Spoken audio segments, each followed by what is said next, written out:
দাদা একটু পিছিয়ে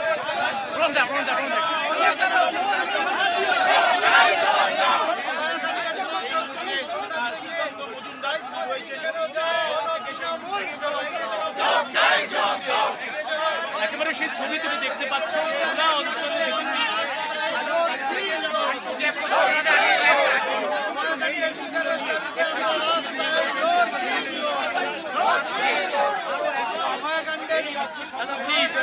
গ্যাপটাকে তুমি দেখতে পাচ্ছ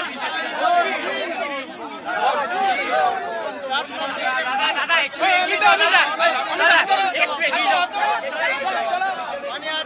বললে হবে না দাদা কিছু করার নেই কিছু করার সব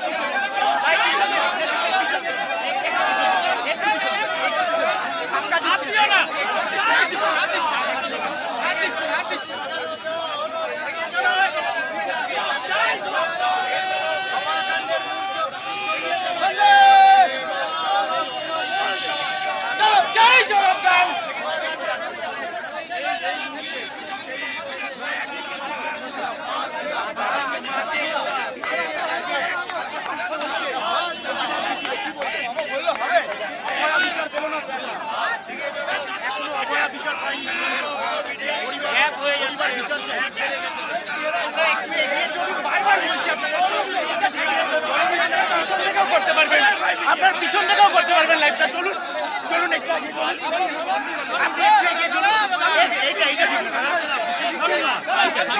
আজ আপনার রিকোয়েস্ট করছি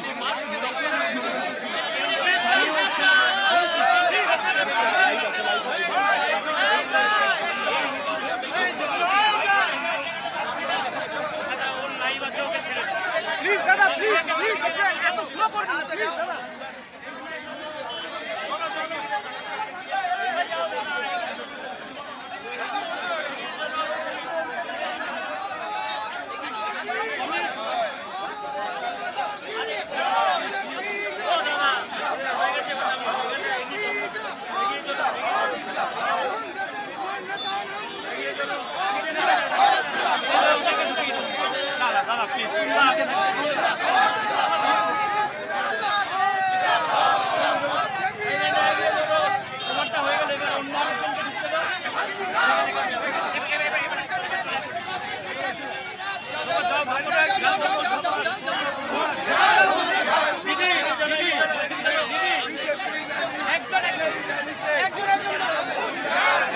একজন করে ঢুকতে দাও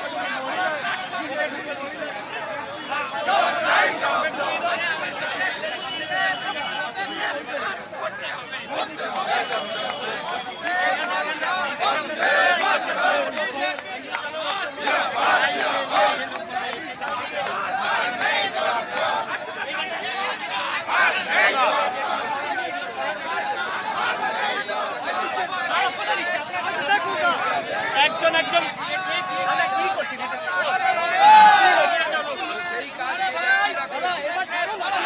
বাইক দিচ্ছে ছেড়ে দাও চলো চলো চলো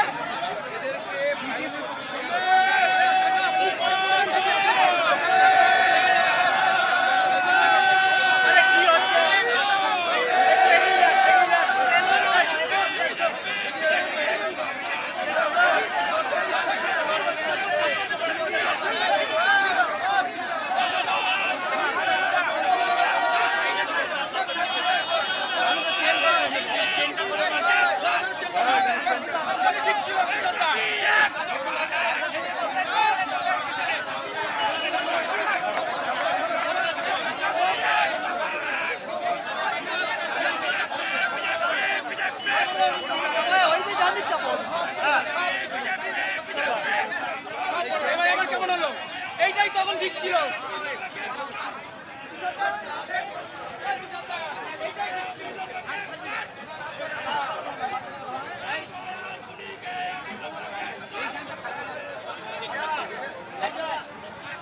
একজন একজন করে যাবে আপনার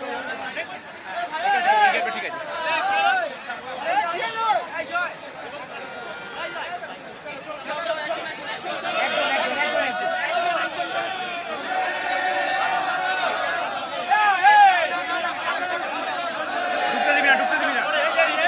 একজন একজন একজন একজন করে ঠিক আছে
ঠিক আছে ঠিক আছে ছেড়ো না হাত ছেড়ো না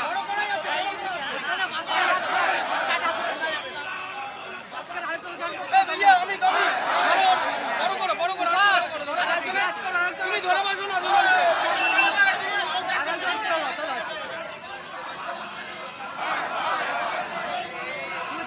চাপে রাখবি আমরা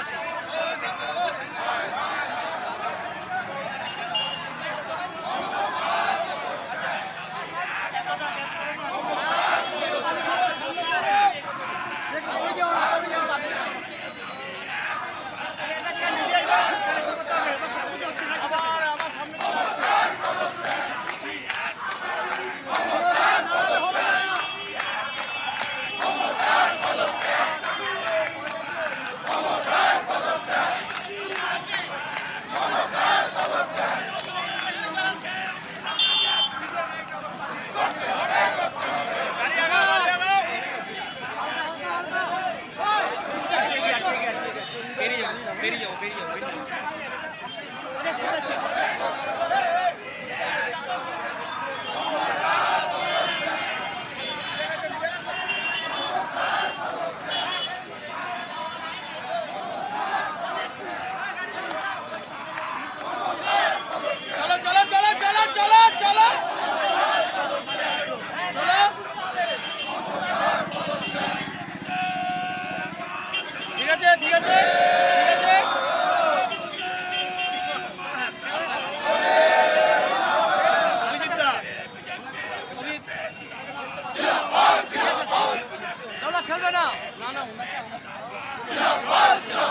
খেলবে না খালি হয়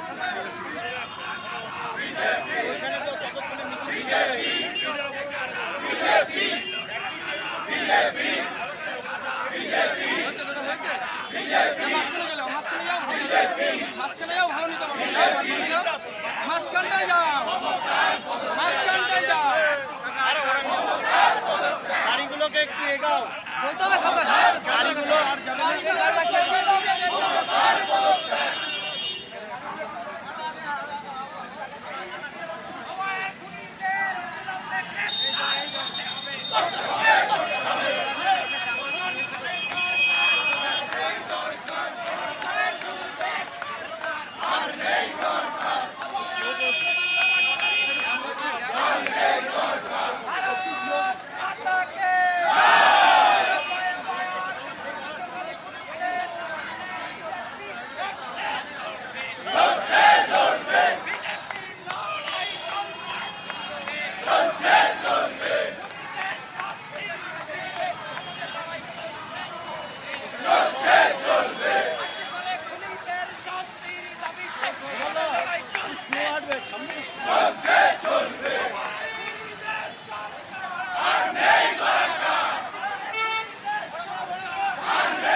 ডিস্টার্বই করছে।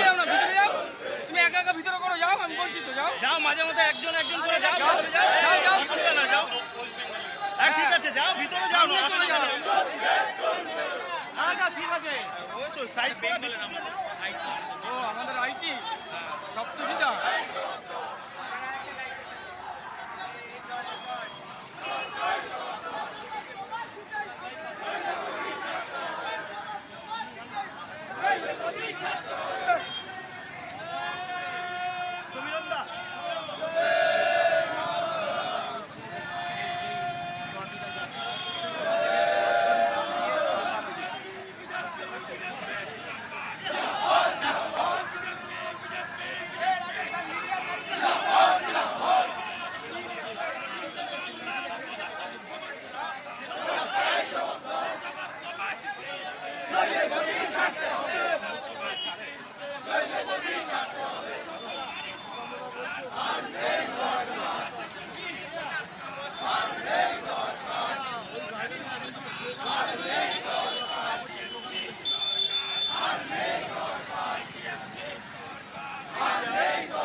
আরে মিডিয়া না, ওইখানে চলে যাও, যাও যাও, সামনে চলে যাও।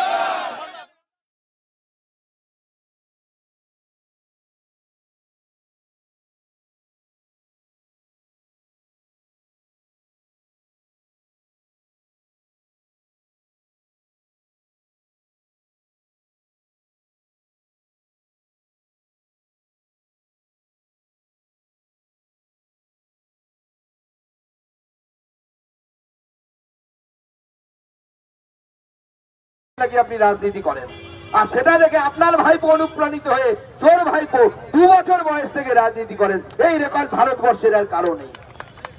আপনি জানতাম আগে বাংলা জানেন, গুজরাটি জানেন, নেপালি জানেন, রাশিয়ান ভাষা জানেন, এখন শুনলাম আপনি মহাকাশ গবেষণাও জানেন, সেটা নিয়েও নাকি পড়াশোনা করছেন। এইরকম দুর্লভ স্পেসিমেন, বিজ্ঞানের ভাষায় স্পেসিমেন বলে, বাংলাতে নমুনা বলে। নমুনা শব্দটা মুখ্যমন্ত্রীর জন্য খারাপ, সেজন্য আমি স্পেসিমেন শব্দ ব্যবহার করছি। এই ধরনের এই রকমের দুর্লভ স্পেসিমেন পশ্চিমবঙ্গে কি করছে? আমি তো বলবো নাসাতে পাঠানো উচিত। নাসার বিজ্ঞানীরা তদন্ত করে দেখুক, গবেষণা করে দেখুক, এনার মাথাতে কি এমন বস্তু আছে যে তিনি সর্বগুলো সম্পন্ন। রাশিয়ান ভাষা থেকে শুরু করে, গুজরাটি থেকে শুরু করে সমস্ত ভাষায় পারঙ্গত, বিজ্ঞান, মহাকাশ বিজ্ঞান, বোটানি, জুলজি, বাংলা, ইতিহাস, ভূগোল সব পড়িয়ে দিতে পারেন। কোনো বিশ্ববিদ্যালয়ে কোনো শিক্ষকের প্রয়োজন নাই, শুধু মুখ্যমন্ত্রীকে রাখা প্রয়োজন। মাননীয় মুখ্যমন্ত্রী, আপনি এই বাংলায় বারবার যুব সমাজের সাথে, আমাদের মহিলাদের সাথে, মহিলাদের সুরক্ষা নেই, একের পর এক ঘটনা ঘটে যাচ্ছে। সেই হাঁসখালি থেকে শুরু করে 24 পরগনায় চলে যান, সেখানে বা কুচবিহারে চলে যান, মহিলাদেরকে নগ্ন করে ঘোরানোর ঘটনা, বা পার্ক স্ট্রিট থেকে শুরু হয়েছিল এই যে ট্র্যাডিশন, যে পার্ক স্ট্রিট কাণ্ড ঘটার পর মমতা বন্দ্যোপাধ্যায় বলেছিলেন যে এটা একজন মহিলা, তার দেহ ব্যবসায়ী এবং তার কাস্টমারের মধ্যে গন্ডগোল। এই ধরনের মানসিকতার মহিলা আমাদের মুখ্যমন্ত্রী। আমাদের ভাবতে সত্যিই লজ্জা লাগে, আমাদের সত্যিই লজ্জা লাগে। যদিও তৃণমূল প্রমাণ বড় বড় করে পোস্টার লেখে বাংলার গর্ব মমতা, কিন্তু আমাদের লজ্জা লাগে যখন আমার মুখ্যমন্ত্রী, তিনি তো আমারও মুখ্যমন্ত্রী, তিনি হাঁসখালির একটি বাচ্চা মেয়ে, বয়স 10 বছর আর 16 বছর এরকম বয়স, সে যখন রেপ হয়ে মার্ডার হয় তৃণমূল কংগ্রেসের ব্লক লেভেলের নেতার ছেলে দ্বারা, তখন মুখ্যমন্ত্রী বলেন সেই মেয়েটি, বাচ্চা মেয়েটি প্রেগনেন্ট ছিল, তার অ্যাফেয়ার ছিল। মুখ্যমন্ত্রী, আমার লজ্জা লাগে। তৃণমূল কংগ্রেসের নেতাদের লাগে কিনা জানি না, নান্টু ঘোষের লাগে কিনা জানে না, সোমনাথদের লাগে কিনা জানে না, সঞ্জীব বাবুর লাগে কিনা জানে না, বিজেপির নেতাদের লজ্জা লাগে, বিজেপির সমর্থকদের লজ্জা লাগে, বাঙালির লজ্জা লাগে যে আমরা এরকম একজন মুখ্যমন্ত্রী পেয়েছি। এই মুখ্যমন্ত্রী যিনি রামনবমী করতে দিতে চান না, তিনি ভাবেন যে ঈদের নামাজে গেলে পরে ভোট পাওয়া যাবে, একটি সমাজকে ধর্মীয় ভাবে অন্ধ করে তাদের ভোট বাক্স ভরানোর কাজ যে মুখ্যমন্ত্রী করেন, এই ধরনের সাম্প্রদায়িক মুখ্যমন্ত্রী, যিনি কুম্ভকে মৃত্যু কুম্ভ বলেন, যিনি রামনবমী বন্ধ করার চেষ্টা করেন, যিনি বলেন রামনবমী দাঙ্গা করার দিন, মুখ্যমন্ত্রী হিন্দু সমাজ দাঙ্গা করে না, ভারতবর্ষের ইতিহাস বলছে কোনো করেনি। যদি হিন্দু সমাজ দাঙ্গা করার মতো হতো, আজকে হিন্দু সমাজের আরাধ্য দেবতা আপনারা সবাই জানেন ভগবান শিব, সেইখানে সেই মন্দিরের পাশে যে মসজিদ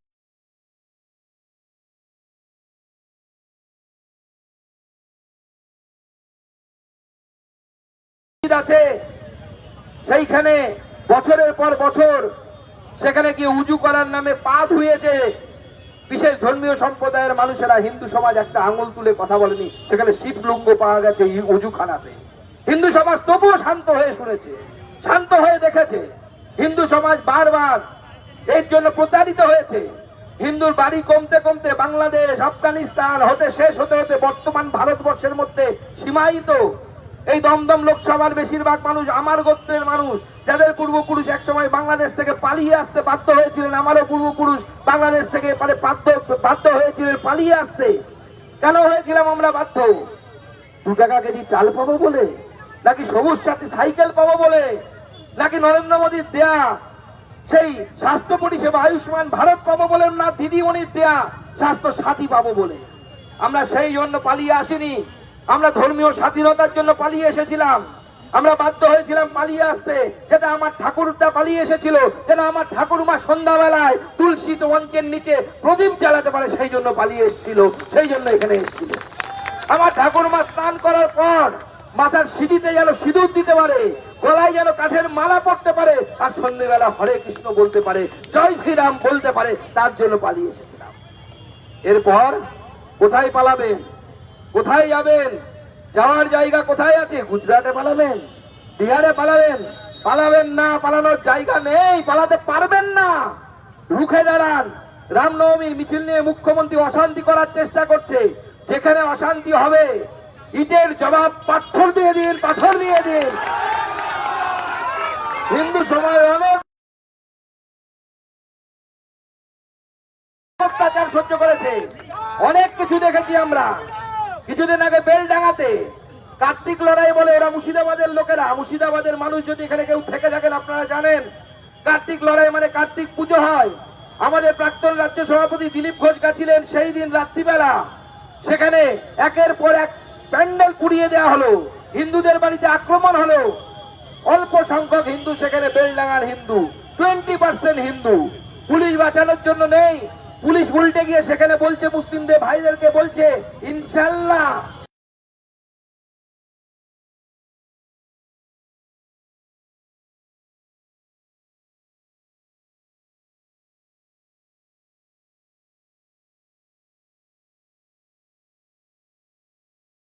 পুলিশ বলছে। আরে পুলিশের কাজ এই কার? পূর্বপুরুষ বাবর ছিল না, আপনার পূর্বপুরুষ রাম। আপনি দাওয়াতে ইসলাম দিচ্ছেন, আমি আপনাকে দাওয়াত দিচ্ছি, আসুন রামনবমীর মিছিলে হাঁটুন, রাম নাম নিয়ে হাঁটুন, আপনার পূর্বপুরুষ খুশি হবে। আপনার পূর্বপুরুষ হয়তো সেই সময় রেজিস্ট করতে পারেনি, সামনে হয়তো তরোয়াল আর অন্য কে ছিল, আমার পূর্বপুরুষ মানেনি, লড়াই করেছিল। আমরা অভাগা নই, অভাগা যদি কেউ থাকে আপনি ছিলেন, আপনার পূর্বপুরুষ অভাগা ছিল, যারা নিজের পৈতৃক ধর্ম ত্যাগ করতে বাধ্য হয়েছে। তাই মাননীয় মুখ্যমন্ত্রী, আপনি নিরোর মতো যখন রোমপুর ছিল, সেই সময় নিরো যখন গিটার বাজাচ্ছিল, আপনিও সেরকম হ্যামিল্টনের বাসিওয়ালার মতো লন্ডনে ঘুরে বেড়ান। এর আগেও আপনি লন্ডনে গেছিলেন, প্যারিসে গেছিলেন। আমরা ভেবেছিলাম শিল্প আসবে, টুকটুক করে শিল্প পড়বে আকাশ থেকে, কোন শিল্প দেখতে পেলাম না। শেষে দেখলাম বেহালার শিল্পপতি, অর্থাৎ আমাদের সকলের প্রিয় সৌরভ গাঙ্গুলিকে আপনি ফ্রান্সে গিয়ে ধরে নিয়ে গিয়ে, প্যারিসে ধরে নিয়ে গিয়ে তাকে শিল্পপতি বানালেন। তিনি শালবনিতে নাকি পেরেক কারখানা খুলবেন। সেই পেরেক কারখানা, কোন পেরেক কারখানা খুলবেন আমরা জানি না, কিন্তু যেদিন সেই পেরেক কারখানা খুলবেন, সেই পেরেক আমরা তৃণমূল কংগ্রেসের কফিনে মেরে দেব। লাস্ট পেরেক যেদিন তৃণমূল কংগ্রেস সর্বতভাবে এই রাজ্য থেকে তার শাসন ক্ষমতা রেখেছে। বন্ধুগণ, তাই আমি আপনাদের কাছে আবেদন জানাতে এসেছি, যে রাজ্য সরকার সোমনাথদের মতো লোককে মিউনিসিপ্যালিটির চেয়ারম্যান করেন, জানি না কি মধু আছে তার, তিনি মুখ্যমন্ত্রীকে কি দিয়েছেন, কি কথা লুকিয়ে রেখেছেন, যে আগামী দিনে হয়তো দেখবো সঞ্জীব বাবু এবং নান্টু ঘোষ তারাও হয়তো পুরস্কৃত হচ্ছেন। যে মুখ্যমন্ত্রী রামনবমীর মিছিলকে বন্ধ করার চেষ্টা করেন, জয় শ্রীরাম বললে বলেন গালি দিয়েছে। মুখ্যমন্ত্রী এখন বুঝতে পেরেছে জয় শ্রীরাম বললে, গালি দেওয়ার কথা বললে লোকজন খেপে যাচ্ছে। তাই তিনি কি করেছেন, পাপের প্রায়শ্চিত্ত করার জন্য সরকারি খরচে দীঘায় মন্দির তৈরি করেছে, তাও আবার জগন্নাথ মন্দির। আমাদের পাশে অবশ্য জগন্নাথটা দাঁড়িয়ে আছে, তো জগন্নাথ মন্দির তৈরি করেছেন ওখানে।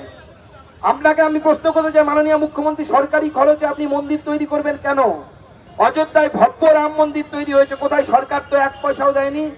হিন্দু সমাজের তো এখনো সেই অবস্থা হয়নি যে সরকারের টাকা নিয়ে মন্দির তৈরি করতে হবে। আপনি বলতেন জগন্নাথ ওই মন্দির তৈরি করার কথা, বাংলার হিন্দু সমাজ লক্ষ লক্ষ টাকা তুলে দিয়ে পকেট থেকে দিয়ে সেই জগন্নাথ মন্দির তৈরি করত। আবার আপনি ফিরাদ হাকিম সাহেব আর আপনার যারা সাঙ্গপাঙ্গ আছে, তোহা সিদ্দিকী, তাকে লাগিয়ে দিয়েছেন। তারা দাবি তুলছে যে সরকার যদি মন্দির তৈরি করতে পারে, আমার জন্য একটা মসজিদ তৈরি করে দিতে হবে আমাদের ফুরপুরা শরীফে। মাননীয় মুখ্যমন্ত্রী সুচতুর ভাবে হিন্দু মুসলিম করছেন, কারণ জানেন মাননীয় মুখ্যমন্ত্রী খুব চালাক। মাননীয় মুখ্যমন্ত্রী জানেন যত বেশি হিন্দু মুসলিম করবেন উনি চালাকি করে সূক্ষ্ম বুদ্ধির সাথে, মুখে না বলে, তত বেশি মুসলিম ভোট উনি পাবেন। কারণ পশ্চিমবঙ্গে এবং ভারতবর্ষে মুসলিমরা 100% পপুলারাইজেশন হয়, হিন্দুরা হয় না। হিন্দুরা সেকুলার থেকে যায়। আর এই সেকুলারের প্রতিদান আপনি উদ্বাস্তু, আমি উদ্বাস্তু। আগামী দিনে কোথায় উদ্বাস্তু হতে হবে সেটা একবার ভেবে রাখবেন। তাই আগামী ভোটে নিজের এই সেকুলারিজম আর সিপিএম, কুকুর হইতে সাবধান, অনেকের বাড়িতে লেখা থাকে। আর আমি বলছি রাজনীতিবিদদের বাড়িতে লিখে রাখো সিপিএম হইতে সাবধান। এখানে ভোট কেটে 2 লক্ষের বেশি ভোট কেটে এখানে তৃণমূল কংগ্রেসে সৌগত রায়কে জিততে সাহায্য করলো হচ্ছে সিপিএম। সেই সিপিএম এখন তাদের কাস্তে হাতুড়ি ছবি দিয়েছে নীল সাদা রঙে। আহা, নীল সাদা রং ফিসফাই জোট মিলেমিশে একাকার হয়ে যাচ্ছে। সব এরা হচ্ছে সিউডো সেকুলার, ছদ্ম ধর্ম নিরপেক্ষ। এই ছদ্ম ধর্ম নিরপেক্ষ যারা, এরা সব বাংলাদেশ থেকে আমার মতো তারা খেয়ে আসা পাবলিক। আমার পূর্বপুরুষ যেমন ওপার থেকে এসেছিলেন, সেরকম এরাও ওপার থেকে এসেছিলেন। ওপারে সাম্যবাদের কথা মনে পড়েনি, ওপারে সেকুলারিজমের কথা মনে পড়েনি। ওপারে থেকে সাম্যবাদ, সেকুলারিজম কিচ্ছু চলে না।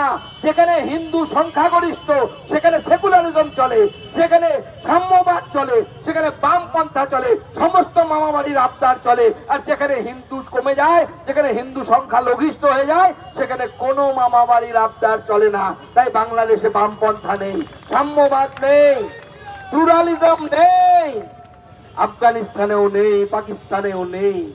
একই ভারতবর্ষ ছিল এগুলো এক সময়। কেন নেই? মার্ক্সীয় দর্শনে তার ব্যাখ্যা করতে পারবেন না। যদি ক্ষমতা থাকে এইখানে দাঁড়িয়ে তার ব্যাখ্যা দিয়ে যাবেন। আর এইখানে আমরা শ্রী চৈতন্য মহাপ্রভুর মূর্তি দেখতে পাচ্ছি। এক সময় এই চৈতন্য মহাপ্রভুর নবদ্বীপে হরিনাম সংকীর্তন বন্ধ করার চেষ্টা হয়েছিল চাঁদ কাজী দ্বারা। চৈতন্য মহাপ্রভু কি করেছিলেন? মেরেছ কলসির কানা তাই বলে কি প্রেম দেবো না? শুধু এই মন্ত্র বলেননি, ঢোল করতাল নিয়ে সেই চাঁদ কাজীর বাড়ি ঘিরে ধরেছিলেন। পৃথিবীর প্রথম সত্যাগ্রহ চৈতন্য মহাপ্রভু করেছিলেন। চাঁদ কাজীকে বাধ্য করেছিলেন তার অর্ডারকে ফিরিয়ে নিতে। সেইভাবে আমরা মমতা বন্দ্যোপাধ্যায়কে বাধ্য করব সমস্ত ভাবে হিন্দু বিরোধী কাজ বন্ধ করার জন্য। হিন্দু সমাজকে তাই আহ্বান করব যে আমরা সকলে মিলে একত্রিত হয়ে রামনবমীতে অংশগ্রহণ করি। এবং আমি বলছি আপনাকে, বাংলার মানুষ, আমি যেহেতু বাংলার বিভিন্ন প্রান্তে ঘোরার সুযোগ হয়, দেশের বিভিন্ন প্রান্তে মন্ত্রী হিসেবে ঘোরার সুযোগ হয়েছে রিসেন্টলি, বাংলার মানুষ তৈরি আছে। আর আমি গোটা দেশ ঘুরে বুঝতে পারছি পশ্চিমবঙ্গ 30 বছর পিছিয়ে আছি আমরা, 30 বছর পিছিয়ে গেছি। আর কতদিন পিছিয়ে থাকবো? পিছিয়ে থাকবো আর মুখে এগিয়ে বাংলা বলবো, লাভ কিছু হবে না। তাতে বিশ্ব বাংলা হবে না, বাংলাটা নিঃস্ব বাংলায় পরিণত হয়ে যাবে। বাংলার কিছু থাকবে না। মুখ্যমন্ত্রী থাকবে, তৃণমূল কংগ্রেসের নেতাদের থাকবে, তৃণমূল কংগ্রেসের ভাইপো, সোনা ভাইপো, তিনি দামি গাড়ি চড়ে ঘুরবেন। আর আপনি, আপনার ছেলে, আপনার ভাইপো কেন পুজোর সময় একটা গ্লাস নেবেন, তাতে একটু মুড়ি নেবেন, তাতে 4টে ছোলা দেবেন, 4টে বাদাম দেবেন, আর দিয়ে বিক্রি করবেন। কে বলছেন? মাননীয় মুখ্যমন্ত্রী বলছেন। চপ বেচবেন, চা বিক্রি করার কথা বলছেন, তাতে নাকি অনেক রোজগার।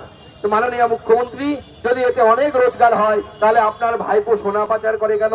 আপনার ভাইপো কয়লা পাচার করে কেন? আপনার ভাইপো গরু পাচার করে কেন? আপনার ভাইপোকে বলুন দমদম স্টেশনের বাইরে ছোট্ট একটা গ্লাস নিয়ে তাতে 4টে মুড়ি দিয়ে, ছোলা দিয়ে ঝাঁকিয়ে ঝাঁকিয়ে বলবে পিসি মুড়ি মশলা, পিসি মুড়ি মশলা, দারুণ বিক্রি হবে। পিসি মুড়ি মশলা চলবে, পিসিমার মুড়ি মশলা বিক্রি করুন। আপনার জন্য নয়, আমাদের ছেলের জন্য, আমাদের বাড়ির ছেলেদের জন্য আপনি মুড়ি মশলা বিক্রি করার জন্য, ছোলা মুড়ি বিক্রি করার জন্য নিদান দিচ্ছেন। তাই আসুন বন্ধুগণ, আমরা সকলে মিলে কোমর বাঁধি। 26-এ বাংলা তৈরি হয়ে আছে।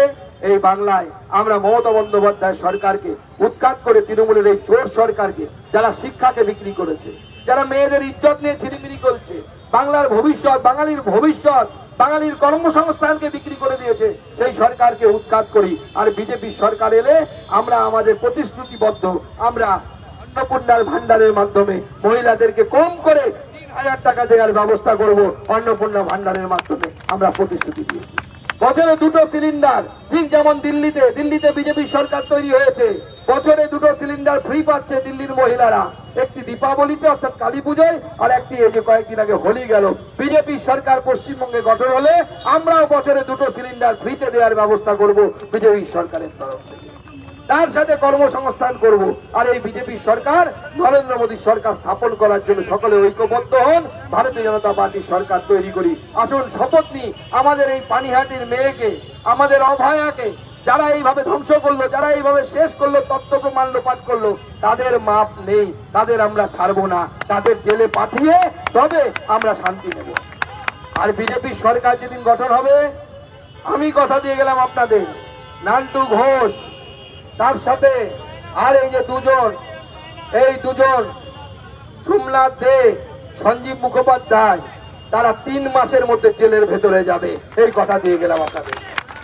সবাইকে নমস্কার, সবাইকে বলছি আমার সাথে হাত উঠিয়ে বলুন, ভারত মাতা কি, ভারত মাতা কি, ভারত মাতা কি। মহান দেশের মহান নেতা নরেন্দ্র মোদী জিন্দাবাদ। নরেন্দ্র মোদী